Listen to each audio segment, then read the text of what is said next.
Hello, c'est Guillaume. Je vous propose de découvrir un extrait du prochain épisode de Carnet de course, le format hors-série de l'été de course épique, réalisé en collaboration avec Brooks. Avec Carnet de course, je suis parti sur les routes de France à la rencontre des plus belles histoires de course à pied. Carnet de course, c'est 2 épisodes par semaine, chaque lundi et chaque vendredi, jusqu'au 23 août. Mais avant ça, place à un extrait de notre prochain épisode. Bonne écoute. Quelle place avait le sport dans ta vie quand tu étais plus jeune ? Ah bah clairement, il avait aucune place. C'est-à-dire que j'exécrais le sport et je crois que le mot est encore faible. En fait, le sport, c'était la matière qui faisait descendre ma moyenne générale. Ok. Donc, raison de plus de la détester. C'est ça, tout à fait. Donc c'était un cercle vicieux. Déjà, j'aimais pas ça, mais en plus, comme ça faisait baisser ma moyenne générale, je ne l'aimais pas. Qu'est-ce qui faisait que tu aimais pas ? En fait, déjà, je viens pas d'une famille forcément sportive. Ouais. Et devenir tout rouge, transpirer, se faire du mal, je comprenais pas trop l'intérêt. Donc non, j'aimais vraiment pas ça. Quand on avait les cours d'endurance ou le cross, moi je me cachais autour du stade pendant que les autres faisaient des tours de stade pour éviter te voit, Justine, derrière le banc. pour en faire le moins possible. Ouais.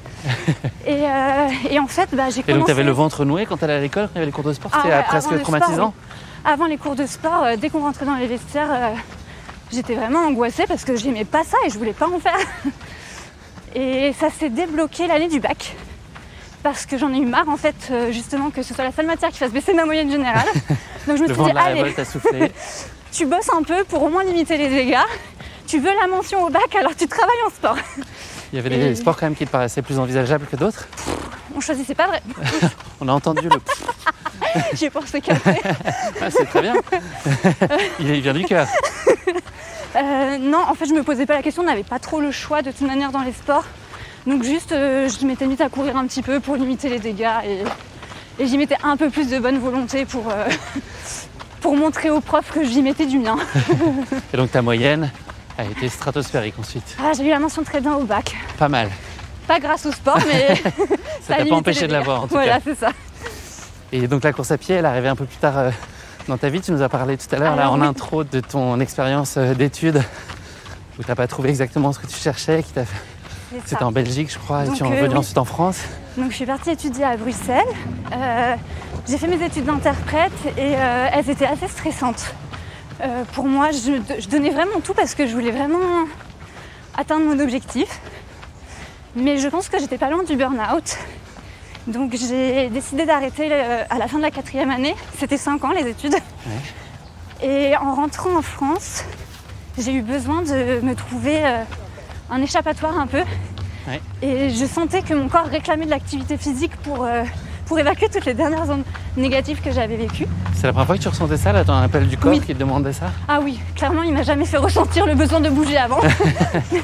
Mais là, j'avais besoin d'extérioriser tout ce stress via l'activité physique. Et donc c'est là que je me suis mise à courir autour de chez moi parce que c'était ce qui était le plus simple.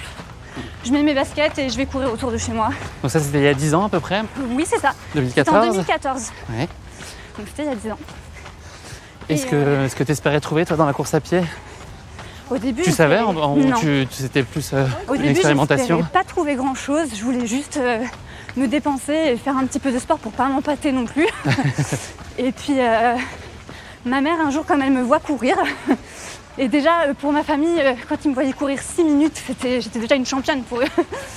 Et ma mère voit dans un magazine qu'il existe une course qui s'appelle La Parisienne, qui fait 7 km. Et elle me montre l'article et elle me dit « Tu voudrais pas t'inscrire ?» Et je me suis inscrite. Et ça a été mon premier objectif en course à pied. Et ensuite, je me suis entraînée pour cette course. Donc c'était mon objectif. Et là, j'avais un but à atteindre. Donc c'était beaucoup plus facile aussi de se projeter. Combien de temps de préparation ?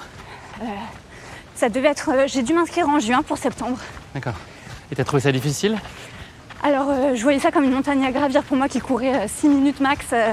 Me dire il faut tenir 7 km, c'était impensable.